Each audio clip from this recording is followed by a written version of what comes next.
In 1897, Victoria's Diamond Jubilee celebrations were the expression of supreme confidence. She was Queen of Great Britain. She was Empress of India. Her empire, in fact, stretched all over the world.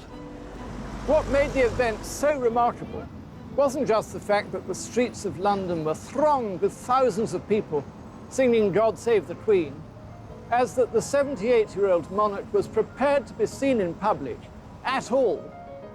The Widow of Windsor, as she was known, struggled with public appearances because she was shy, but also because she was still ostensibly in mourning. For 36 years, she'd been the embodiment of grief. But appearances are deceptive. Behind this well-known image of Victoria lies another story to that of the heartbroken widow. It was only part of the truth about Victoria, whose marriage had been a source of constraint, as well as deep love. The loss of her beloved husband and of her mother was a terrible blow, but it also initiated a process of liberation for a woman who'd spent her entire life under the shadow of domineering men. Victoria had been a pawn in a political game as a child and young queen. Her angel, Prince Albert, had used her pregnancies as a way to gain power and punished her for resenting it. But in her widowhood, Victoria, although bereft and deranged, was free to embark on a way of life and on loves that were to make her last 4 decades her most productive and exciting. And luckily for us, she committed all her feelings to paper. She wrote more than 50 million words. Some were judged so shocking by her children that when she died, they were destroyed. I've spent the last 5 years reading Queen Victoria's journals and unpublished letters. And I've come to feel something almost approaching awe for her. Behind that stout old lady in black sitting at her writing table was a passionate human being. And, contrary to what is so often said, she was frequently and easily amused.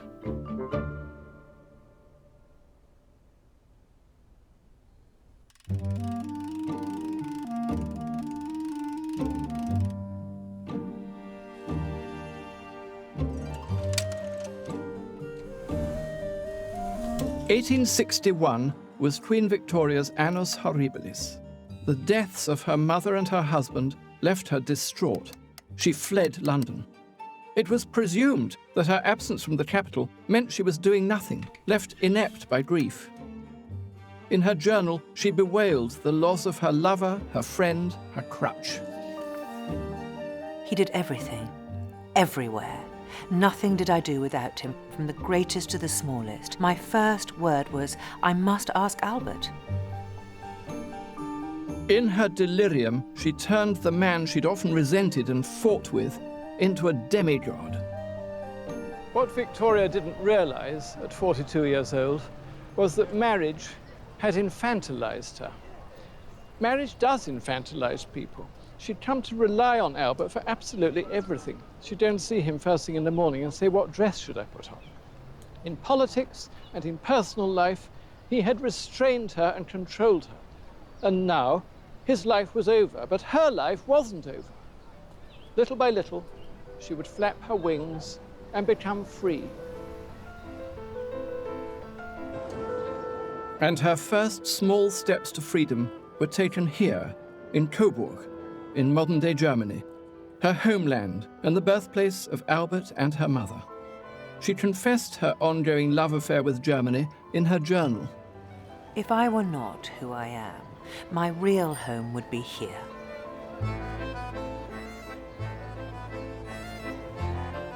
Victoria was 3/4 German. She idolized the land and the people. The very air smelled like Albert, and she breathed it in. When she started coming back to Coburg, her brother-in-law, Ernst, Albert's brother, expected her to stay with him in his grand Baroque palace in the middle of town, the Schloss Ehrenberg. But she preferred to be here, in Schloss Rosenau, beautiful hunting lodge about 5 miles out of town, where Albert was born. It's a place full of his childhood memories, surrounded by quietness, by the hills and the forests. Inconsolably bereaved, she certainly was. And you can see here a page from the visitor's book she wrote in 1862, Victoria Regina, the desolate widow of my beloved Albert.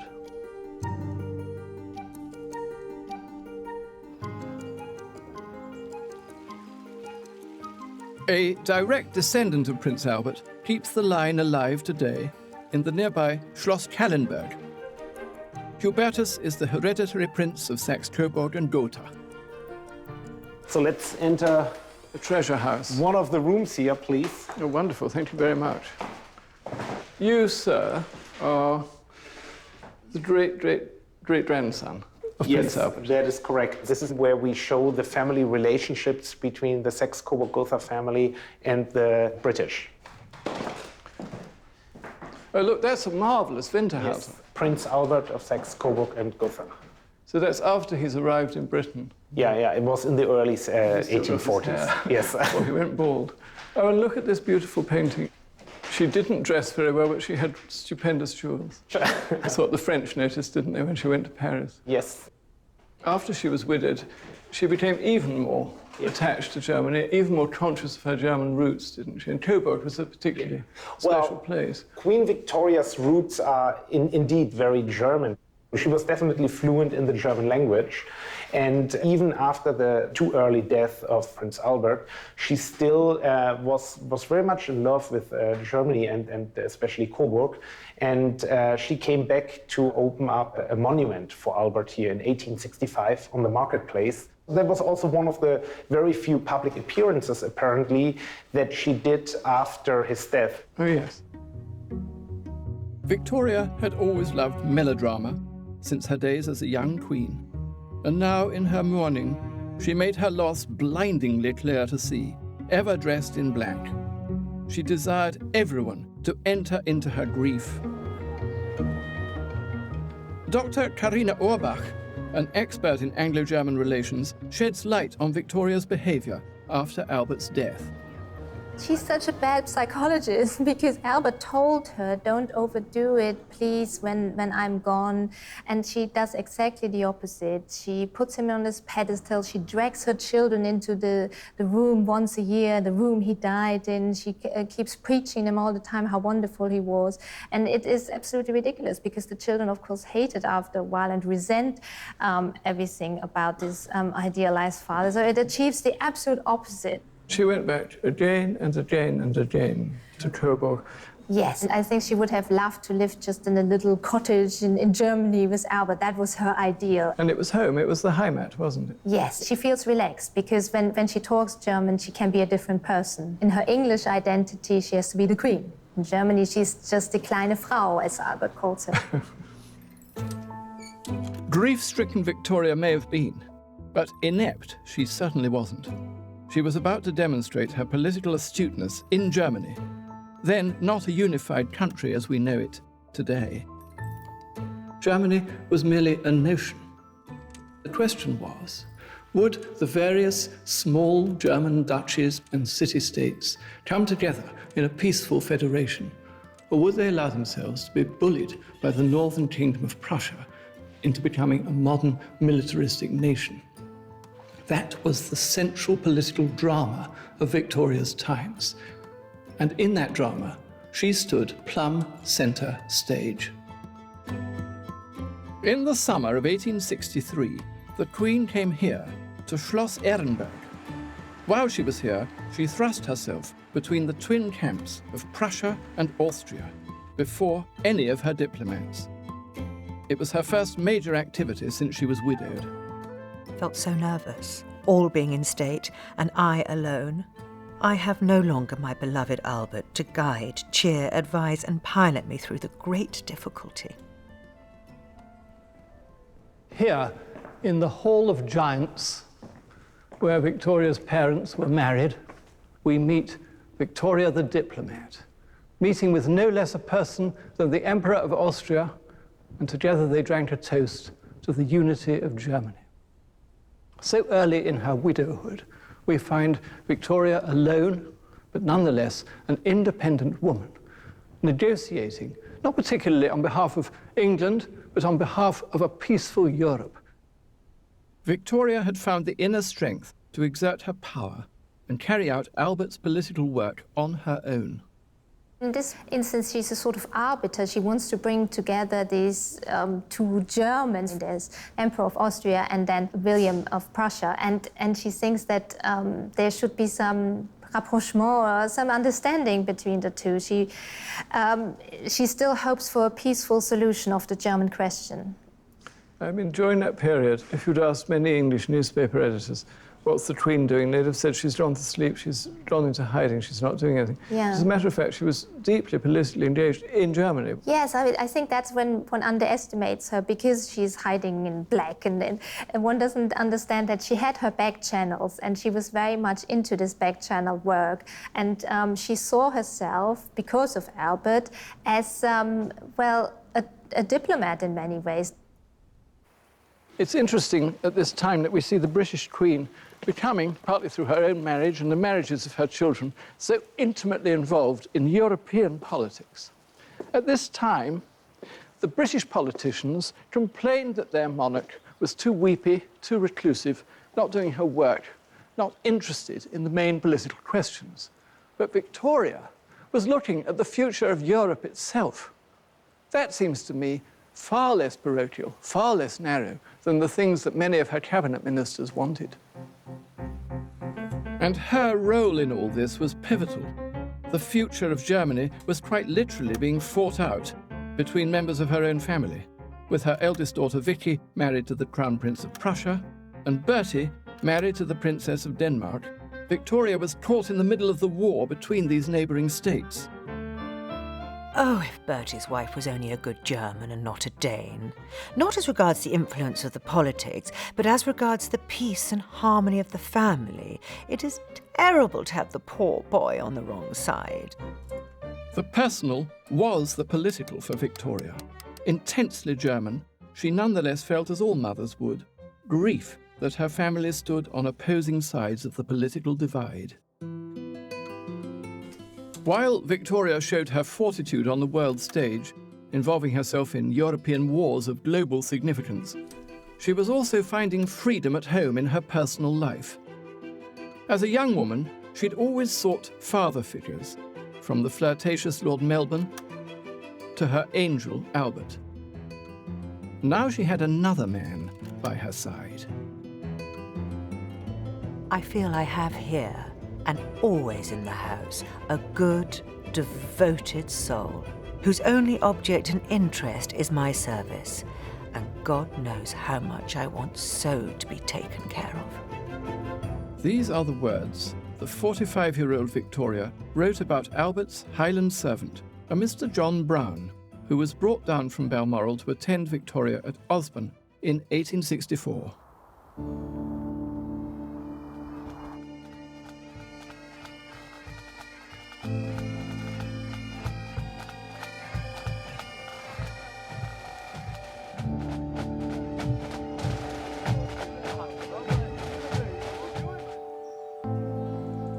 I honestly think that if it hadn't been for the Highlands of Scotland and the friendship of John Brown in those 10 years after Prince Albert died, that Queen Victoria would have gone stark, staring mad. She'd always loved it here in Scotland, since her early visits with Albert. And the unaffected character of the Highlanders made such a refreshing change after the stuffiness of Windsor and Buckingham Palace. And so it was that the bearded and kilted John Brown, 7 years her junior, became Victoria's next male dependency as closest companion and best friend.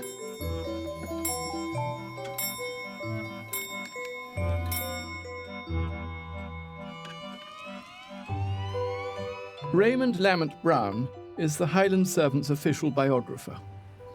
She spent far more time with John Brown than with any other person. Yes. Certainly more than any member of her family. Yes, that's true. He would attend her whenever she needed him. He understood her very well. I think something that her family and her ministers didn't understand, that although she was surrounded by people all the time, she was very lonely. And John Brown said to her quite openly, I think you're just a lonely wee bairn that needs to be brought out of herself. And that's exactly what he did. He sort of pulled her out of her depression. He became a walking encyclopedia of Queen Victoria's likes and dislikes, her neuroses and so on. He devoted his life to her. He never went on holiday, and he was always there for her. In some ways, it was an even greater commitment than Albert made himself in his marriage vows, because it was one of absolute service. Yes, yes. Albert, of course, had his own agenda of the things that he did. But for John Brown, from dawn to dusk, his agenda was Queen Victoria. Alongside Brown's devotion to the Queen came an abruptness and complete disregard for court etiquette, something which Brown could see that Victoria, contrary to her steely appearance, rather enjoyed. Whilst these qualities of Brown's enraged the household, they were precisely the things that made him the ideal companion for Victoria. Great man that Albert had been, he'd always been sickly and fussy. He didn't share his wife's love of guzzling and drinking, whereas Brown loved his whiskey. He was often tipsy. He liked pouring whiskey into the Queen's milk and saying, "Don't stay thirsty." Victoria wouldn't credit what I'm about to say, but Brown released her from Albert. He released her inner capacity for hedonism and fun, and she revelled in it. Cheerio! Victoria found freedom in her friendship with this most unlikely of characters, out riding and laughing in the grounds at Osborne with Brown. Where she had been suppressed in her childhood by the cruel workings of Sir John Conroy and had struggled with an overbearing and scheming husband, she loved Brown's openness and dedication to her and her alone. It is a real comfort, for Brown is devoted to me. So simple, so intelligent, and so unlike an ordinary servant. No one could talk to Victoria as John Brown did. He held her in check. There was once an occasion when a footman came into the room carrying a tray, and the poor boy dropped it. The Queen erupted with rage, said he should be dismissed to the kitchens. But John Brown intervened immediately. "Woman, what are ye doing to that poor laddie? Are ye nae dropping anything yoursel?" The footman was reinstated. The straight-talking Scotsman had put the Queen of England in her place, and she enjoyed it. But it wasn't just Brown's frankness she relished. He also filled a deep emotional need in Victoria. On the 4th anniversary of Albert's death, she completely defied convention by bringing Brown to pay his respects at Albert's mausoleum. Her writings that day show just how significant Brown's response was for Victoria. When he came to my room later, he was so much affected. He said in his simple, expressive way, with such a tender look of pity while the tears rolled down his cheeks, "I didn't like to see you at Frogmore this morning. I felt for you, but what could I do for you? I could die for you."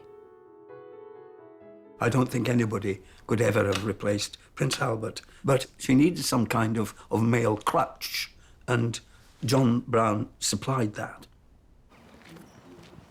What came next showed the contradictory nature of Victoria's character.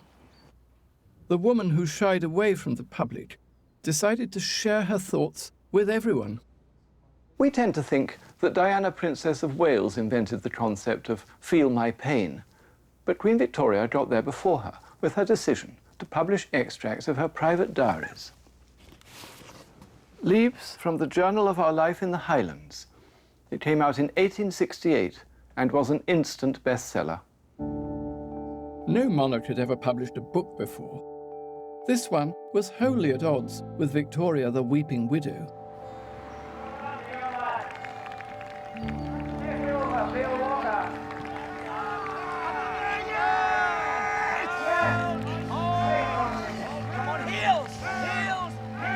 The journals chronicle her life of outdoor frivolity.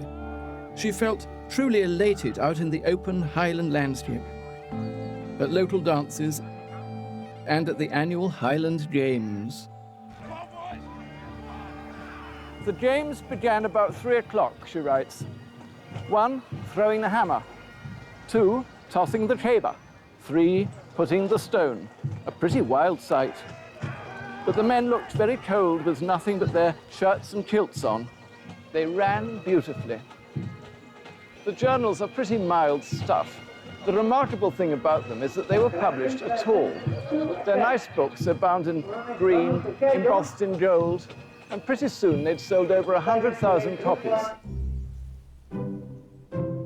There is one person, however, that might be named as the hero of the book, and that, of course, is John Brown. Her children hardly got a look in and weren't best pleased. But it seemed that Victoria was unaware. Instead, she wrote to her eldest, Vicky, asking for validation of the book. You have never said one word about my poor little Highland book, my only book. I had hoped that you and Fritz would have liked it. The reason Vicky might have been avoiding the subject was that her mother's shameless adoration of Brown was causing a scandal. A scurrilous pamphlet entitled John Brown's Legs appeared in New York. It was dedicated to those extraordinary legs, poor bruised and scratched darlings. Here's the Queen looking at a damaged knee. Good heavens, what a knee! Sticking out from the kilt of John Brown. What's so hilarious about this is that while the American was penning this pamphlet, the Queen herself was writing a 3rd volume of Leaves from Our Life in the Highlands, in effect a biography of John Brown. The court and the politicians were absolutely horrified, and somebody had to be delegated to tell her that the book was entirely inappropriate. They chose the poor young Dean of Windsor, and he went in and told the Queen that it really wasn't a very good idea to be writing these memoirs of her life with Brown. It would be misconstrued. She erupted with rage. However, she took the young man's advice, and the matter was never mentioned again. I wonder if it still survives somewhere in Windsor, in those archives, or whether Princess Beatrice, the wrecker, destroyed it. Thanks to Victoria's youngest daughter, Beatrice, no trace remains of the Queen's life with John Brown in her voluminous journals. We're left with silence, as her children were intent on deleting Brown and anything else deemed unsuitable from history. It's poignantly sad that so avid a scribbler and recorder of her times as Queen Victoria should have had her words suppressed. And of course, the suppression has the precisely opposite effect upon us that it was intended to do. Instead of making us forget about John Brown and Victoria, it makes us obsessed by the subject. What we do know is that in favouring Brown, Victoria showed herself to be a woman desperate for companionship, irrespective of the social cost. She'd come such a long way from her days as the submissive wife of Albert. With Brown, she was free to do as she pleased. Of course, people suspected him of sleeping with Victoria. There's a bit of a feminist issue here. If she'd been a male monarch going to bed with a parlour-maid, no one would have batted an eyelid. It's the idea of a woman crossing the class barrier that really appalled them. Especially as the rumours mounted to that of a secret marriage, even a love child, between the Queen and her Highland servant. A man who was probably one of the very few people in the world who ever knew the full truth about her relationship with Brown was her last doctor, Sir James Reed. Oh, goodness. The whole collection. Michaela, Lady Reed, is married to his grandson. He kept a diary while he worked with her. Yes, and there are 40 little tiny diaries here. See, his writing was minuscule. Oh, isn't it wonderful? Yes. If you read a lot, you really require a magnifying glass. Yes. And here are some more diaries. Yes, this is one from March. This is the Queen and Brown, I think. Yes, she has a fall. They were going up and down the stairs, Brown and the Queen. It was Brown, of course, carried her. Reed wasn't allowed so much as to touch her. Well, he was allowed to offer his arm. But, I mean, he wasn't allowed to examine her medically. No, and certainly wouldn't be allowed to carry her up and down the stairs. Whereas Brown was allowed to enfold her in his arms. Yes. And they were laughing about it all and thought it was great fun. And then the next day, it says the Queen walked a little in the room. Brown lifts his kilt and says, "Is it there?" And she lifts her skirt, laughing, and says, "No, it's here."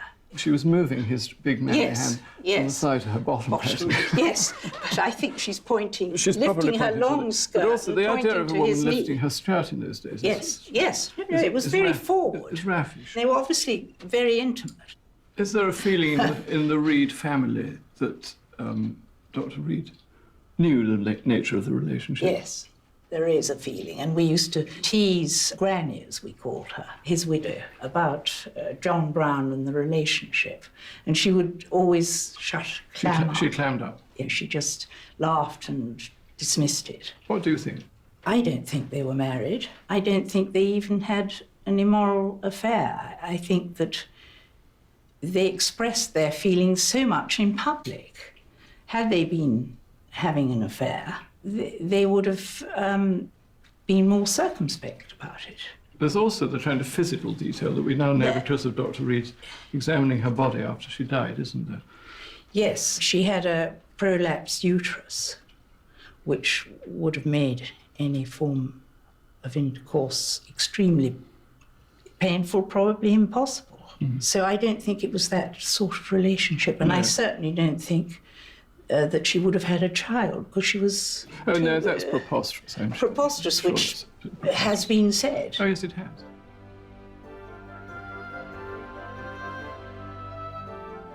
When anybody knows that I'm writing about Queen Victoria, they've always been asking me the same question. What was the relationship between John Brown and the Queen? Were they lovers? And I'm afraid to say that on that question, I'm a complete agnostic. It's plainly not a relationship like that between her and Albert. She was so open about loving Brown, about wanting Brown to hold her and carry about in public and laugh with her, that I'm sure there was no kind of secret, covert relationship going on. I think the likeliest thing, if you actually wanted to force me to make up my mind, is that they had a tactile, loving relationship which involved lots of hugging, but that they weren't lovers in the true sense of the word.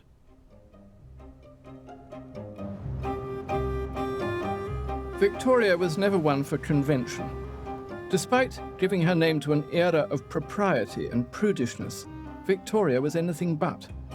Where she loved the openness of Brown, she couldn't stand those who were reserved around her. So when it came to her buttoned-up Liberal Prime Minister, W.E. Gladstone, she had no tolerance at all. Mr. Gladstone is a very dangerous man, and so very arrogant, tyrannical and obstinate, with no knowledge of the world or human nature. Victoria was not one to mince her words. She used every weapon in her armoury, her psychological illnesses, her physical illnesses, to combat what she believed were assaults by the Liberals on the monarchy itself.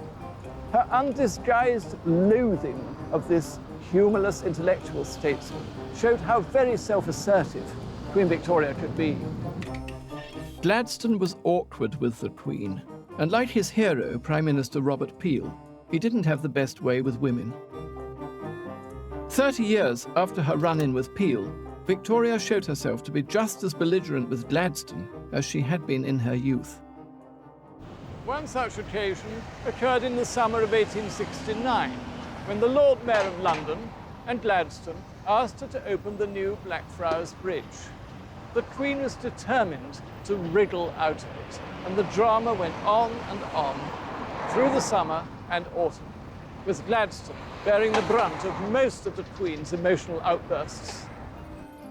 She thought she had clearly expressed that it was impossible for her to open Blackfriars Bridge, but as Mr. Gladstone seems still in doubt, she will repeat her sincere regret that it is quite out of the question for her to do anything of the kind in the heat of the summer. The Republicans, the press, but also the keen monarchists were all asking themselves the same question. If the country functioned perfectly well, with the head of state spending most of her year either up in Balmoral or down on the Isle of Wight, why did we need a monarch at all? And it was to silence that question that the Prime Minister, Mr. Gladstone, was determined to parade the little woman on this bridge. and she was equally determined not to be bullied and not to be put under pressure. As July wore on, the Queen dug in her heels. The Queen is much surprised at being again teased and tormented about this bridge, having 3 weeks ago nearly been asked by Mr. Gladstone. And she refused to open it, saying the fatigue of the whole thing being much too great, with the day commencing in the heat. Ever one for mood swings, when it came to the event, Victoria decided she could open the bridge. But what a palaver she had caused in doing so. Frequently caught in the crossfire between Gladstone and his Queen was her private secretary, Colonel Henry Ponsonby. His great-granddaughter, Laura Ponsonby, is the keeper of many a letter penned by Victoria's idiosyncratic hand. The Queen's handwriting was almost illegible. Incredibly difficult to read. I think I'm getting worse at it. They're rather wonderful, these deep black borders, aren't they?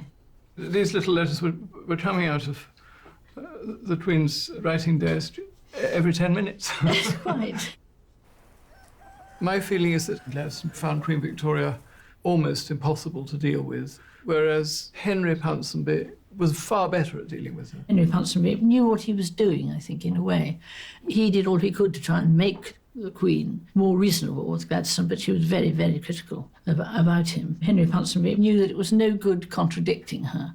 There was a famous story about him that he says, when I say 2 and 2 make 4, Queen Victoria says, no, they make 5. And then he says again, no, I think they do make 4. And she says, no, you're wrong. Then he said, I leave it. I let it drop. And then we go back to it, and then it's okay. He knew if he said no, Queen Victoria would immediately dig her heels right in. You know, Henry Ponsonby admired her. She could be absolutely impossible, of course, but he managed to sort of cope with it. And of course, he had a great sense of humour. I think that was the saving thing, wasn't it? He could see how very funny she was. That's right. And he got them all laughing at the dinner table. He said he looks round at Queen Victoria and she's absolutely, giggling away. She was known as fou rire, mad laugh, fou rire. And that you start laughing and then tears come to your eye and you shake and all this sort of laughter comes up. She had a lot of fou rire, didn't she? Yes, she had a lot of fou rire. She was always having the giggles. Yes. Gladstone wasn't particularly humorous. No, I think not. It was the weird mix of Victoria's humour and hysteria that the politicians couldn't come to terms with. So much so, they feared for her sanity.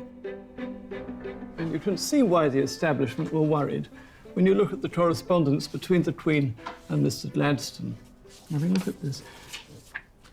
When Gladstone went to stay in Balmoral, he was awkward and couldn't speak to the Queen. She often refused to speak to him. So they would correspond while they were both living in the same house, sometimes as often as 6 times a day.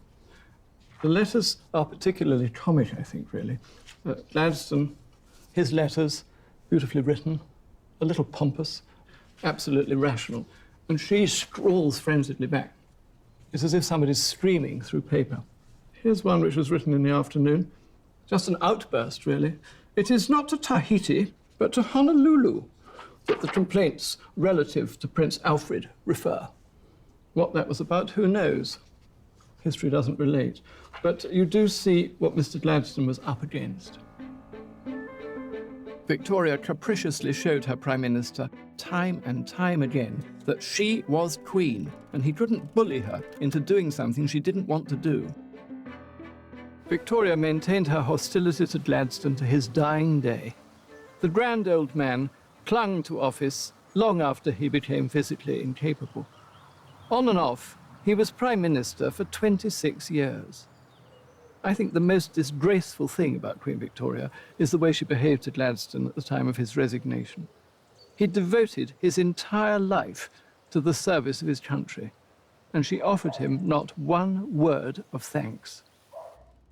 She trusts he will be able to enjoy peace and quiet with his excellent and devoted wife in health and happiness, and that his eyesight may improve.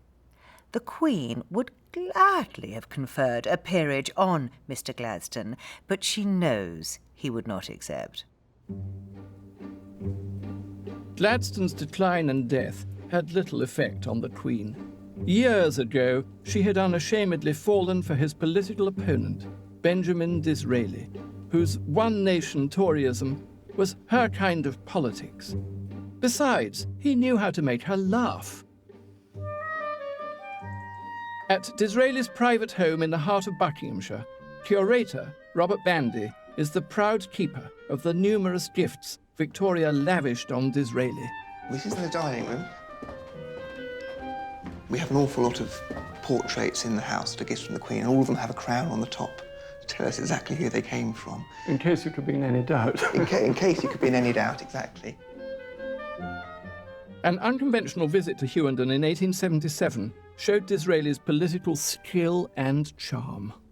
When Disraeli collected the Queen from Wickham Station, he took 2 carriages with him, one with slightly faster horses, so he could welcome the Queen for the first time on the platform.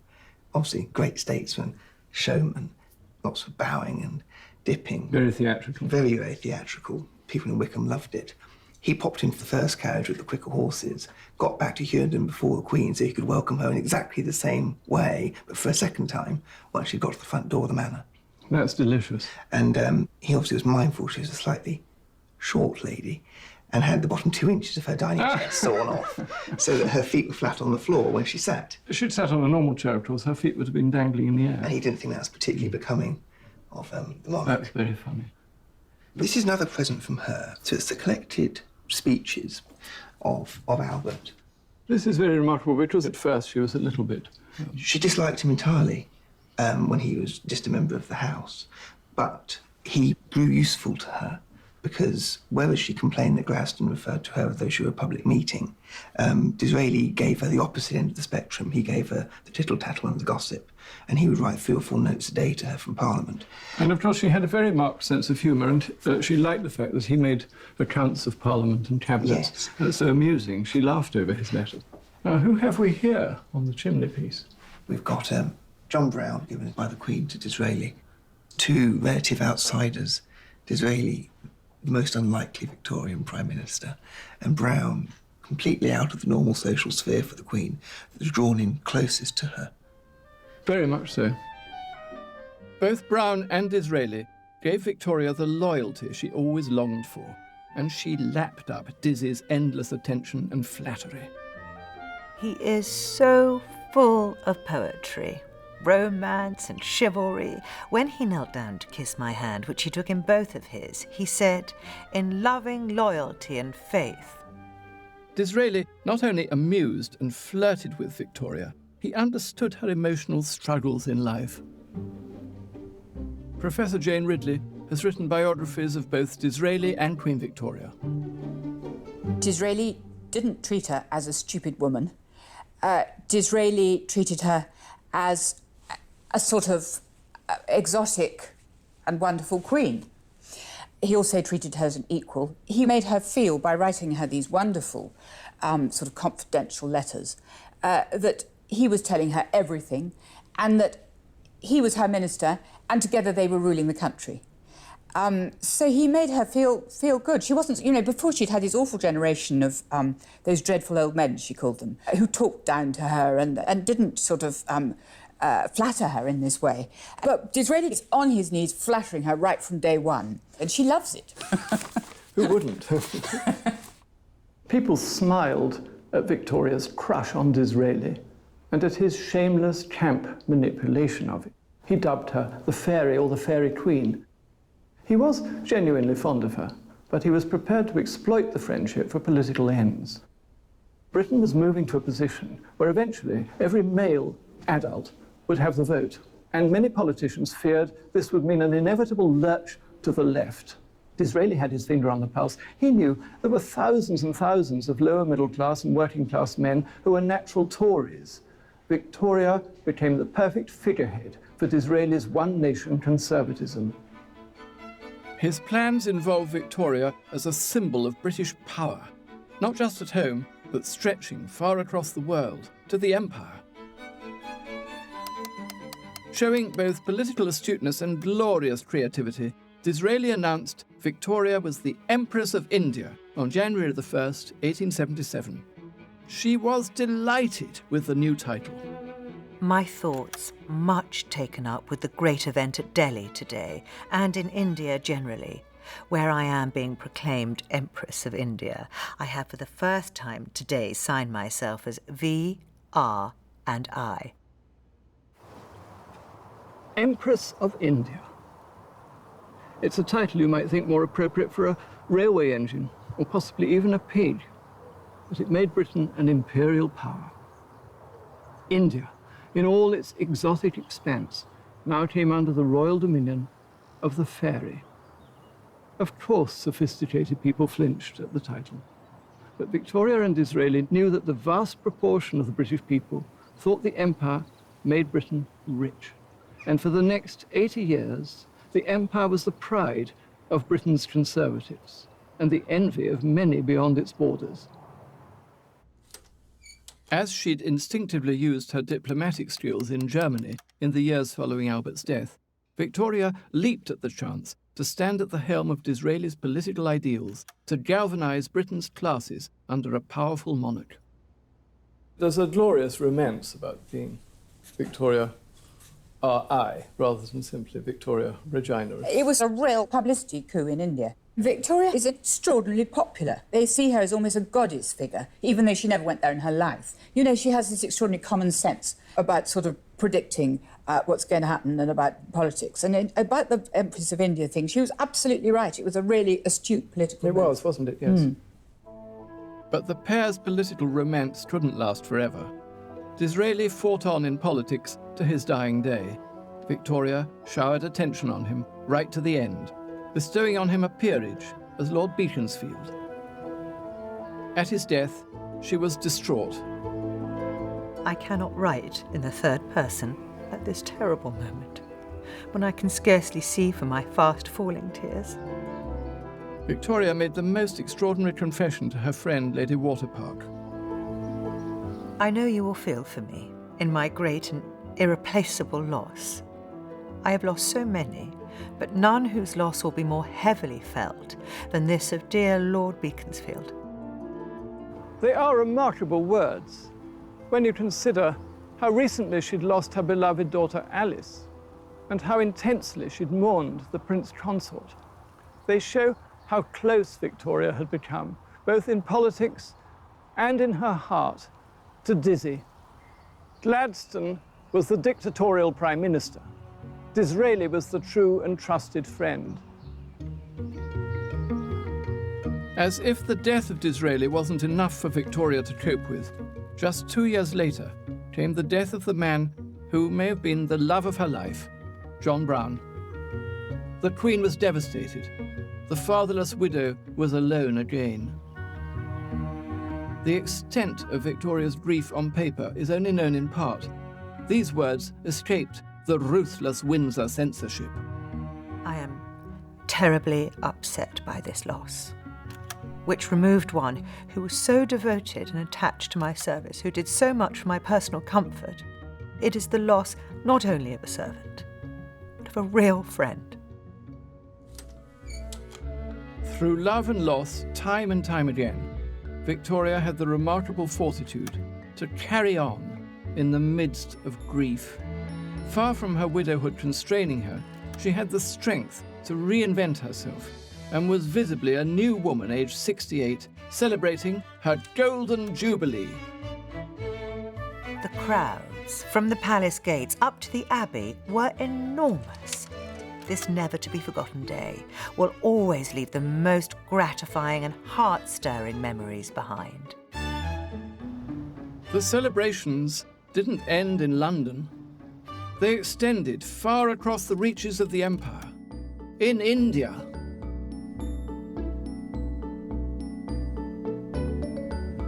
Am I in India? No, I'm on the Isle of Wight.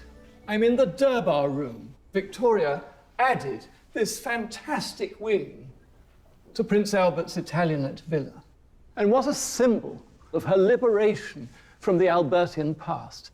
Her dominion, her imaginative grasp of her empire and of the world itself had expanded so much in her life. It's utterly fantastic.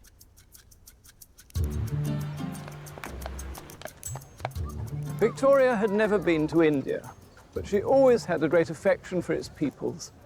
She'd far rather hear exotic stories of India than talk to her boring, Oxford-educated politicians.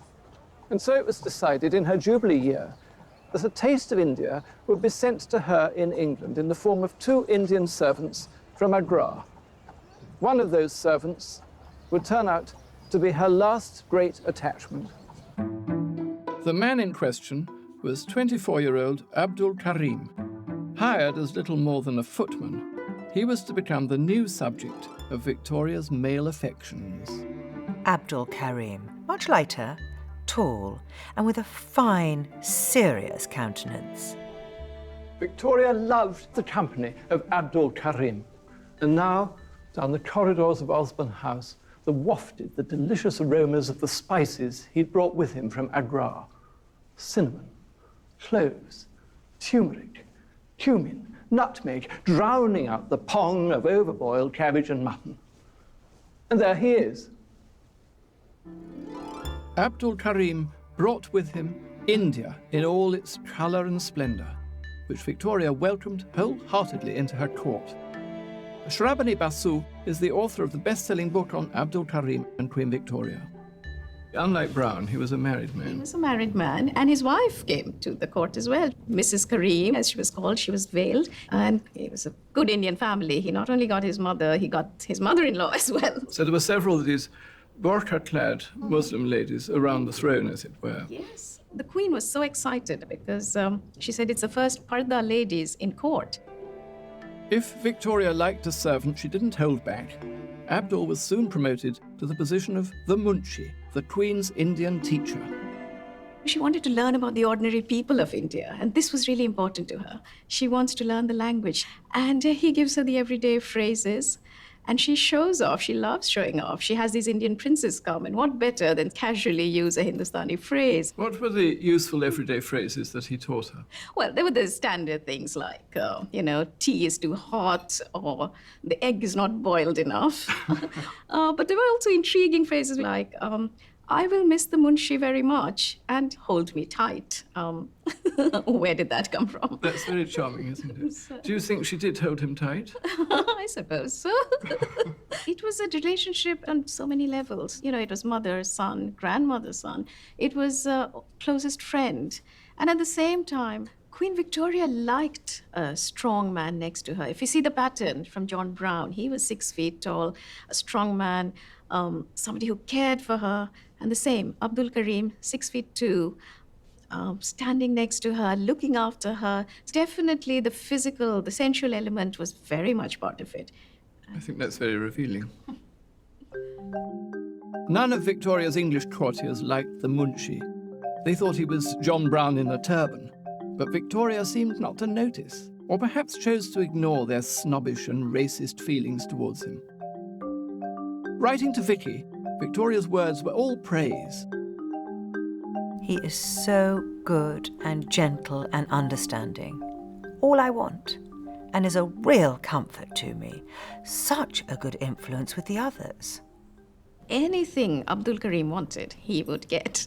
If he wants a nice room, he's given the room. He's given John Brown's old room, and that is noticed. She gives him his own carriage to ride around. He goes around Balmoral. He goes to India on holiday. Can you tell us about what the attitude of the courtiers was towards Abdul?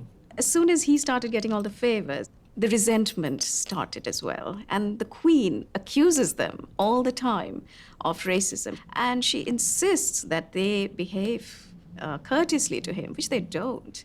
I mean, the Munshi invites it because he is a bit arrogant and a bit full of himself. He does trot around, he does lord over the other Indian servants, but that's the position he's been given. Although unrest at court was mounting, Victoria didn't seem to care. She was simply not going to give up her fondness for her new best friend. And a shameless display of favouritism in June 1890 further incensed her household. The Queen lost a brooch while she was clambering into her carriage One of the footmen said that he'd seen Abdul Karim's brother-in-law, Muhammad Ali, hovering about at the time. Somebody told Mrs. Tuck, the Queen's dresser, that Ali had pinched the brooch and sold it to the jewellers in Windsor. Then they got a note from the jeweller to prove it.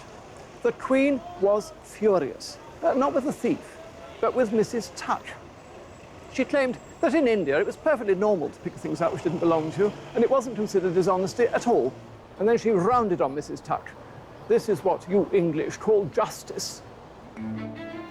You English, coming from the Queen, who had escaped to Germany when times had got tough, and although she'd spent the previous 50 years on the throne, evidently never really felt at home in Britain itself. As with other members of the court, Dr. Reid wasn't keen on how much time the Queen devoted to the Munshi, especially as he was so often unwell. He had to look after the Munshi, and he sometimes was kept up till midnight, and he was at his wit's end. The Queen went several times to see him in his room and stroked his hand, taking Hindustani lessons, stroking his neck and smoothing his pillows. One doesn't want to be too indelicate, but what was the matter with the poor Munshi? Oh, well, first of all, he'd had scabies, but that was a bit better. But this was a big boil on his neck. How did Reid and the Munshi get along? Oh, Reid disliked the Munshi hugely. Thought he was a bad egg. He was horrible to his fellow Indians and felt his sense of superiority over all the others. Can you see what she saw in the Munshi? It was clearly Reid couldn't really understand it, could he? No, I think he was exotic, and he was a symbol of India. Victoria, oblivious to convention, turned a blind eye to the unhappy members of her court. But things came to a head when she insisted the Munshi join her on her annual trip to the sunny Riviera.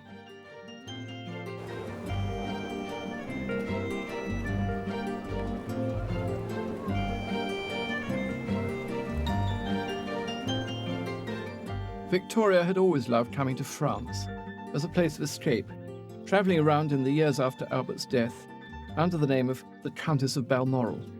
France represented freedom for Victoria. And in 1897, a royal trip to Cimiez was planned, staying at the swanky new Excelsior Hotel with superb views of the Mediterranean. Drove through the town, along the fine Promenade des Anglais, close to the sea, which looked so lovely in a wonderful deep blue colour. But the holiday plans were going awry. An almighty row was about to break out in the household, precipitated by Dr. Reid, who most improperly told the others that the poor Munshi had yet again gone down with a dose of the clap, gonorrhea. They seized on this as the perfect excuse to say if the Munshi went to Nice, they weren't coming. They were going to be on strike. This precipitated the mother of all tantrums. Mrs. Phipps is chosen to go tell the Queen that if the Munshi goes, we are not going to go. We are going to collectively resign. This is revolt. And the Queen hears this and she gets into a screaming rage. She gets up, she throws everything down from the table, so all these letters, pots, ink pens crashing down. Mrs. Phipps leaves the room in tears and she goes back and tells them what's happened. So at the end of the day, they don't resign, and the Munshi travels, as he always does, with the Queen. So, it's a victory for the Munshi. And it was victory for the Queen, too. But when Victoria paraded with the Munshi on Nice's famous Promenade des Anglais, one of the local newspapers described the Munshi as a mere servant. The Queen was infuriated and insisted that the newspaper print a retraction, stating that the Munshi was a learned man. Far from being her servant, he was her Indian secretary, her preceptor in the Hindustani tongue. And, moreover, one of the most important personnages auprès de la reine. The Queen was always insistent that the Munshi be respected. Remember, he is my Indian secretary and considered as a gentleman in my suite. In Victoria's eyes, A gentleman wasn't a wealthy landowner. It was someone who had admirable qualities, no matter their class or race. I find it one of Victoria's most lovable qualities, her complete lack of snobbishness and her disregard for social constraint. This was the woman who had been supposedly crippled by the death of her husband at the age of 42, but had become so much more than the widow in black. Victoria spent the last 40 years of her life after Albert finding freedom in the most unlikely of relationships. And despite living life shying away from the public, she emerged as an icon of the era, a picture of British power. Just 4 years before her death, the streets of London were lined with her public, celebrating her Diamond Jubilee in 1897. No one ever, I believe, has met with such an ovation as was given to me. Passing through those 6 miles of streets, the cheering was quite deafening and every face seemed to be filled with joy. Victoria died in January 1901 after a remarkable 63 years on the throne, and more than a century after her death, her words still command our attention. Victoria had written instructions which she gave to her dresser, Mrs. Tuck, and to the doctor, Dr. Reed, and they told what she wanted to be put in her coffin with her when she died. She was to have the Prince Consort's dressing gown. She was to have various photographs of favourite grandchildren and servants, and she was to have locks of their hair. Perhaps most significant, she was to be holding a framed photograph of John Brown, and on her finger was the ring which he'd given her as his mother's wedding ring. As one walks past that mausoleum at Frogmore, which is nearly always closed, it's a strange thought to think of her lying there, surrounded by all her mementos. The image is emblematic of a queen who liked drama in life and now in death. But sadly, the image isn't one her children could tolerate. All traces of the Queen's unconventional attachments were erased. The Munshi was deported. Her children tried to edit their mother's life, destroying statues of John Brown, censoring her journals, burning her letters. But many of her words survive, and they provide a fascinating insight into this extraordinary human being. Victoria had overcome her pressurized childhood in a controlling political system and had fought through the power struggles of her marriage to a man who had restrained her. In the midst of grief, she emerged as a woman free to move in the world of politics and make deep friendships without constraint. And in all this, she revealed herself a woman who was anything but Victorian. Far from being prim and proper, she loved life in all its richness. She was blind to class and colour, and contrary to what we think, had a great sense of humour. When you look at this statue, she seems so stiff, so formal, the Queen Empress. But hear her words, and Victoria lives.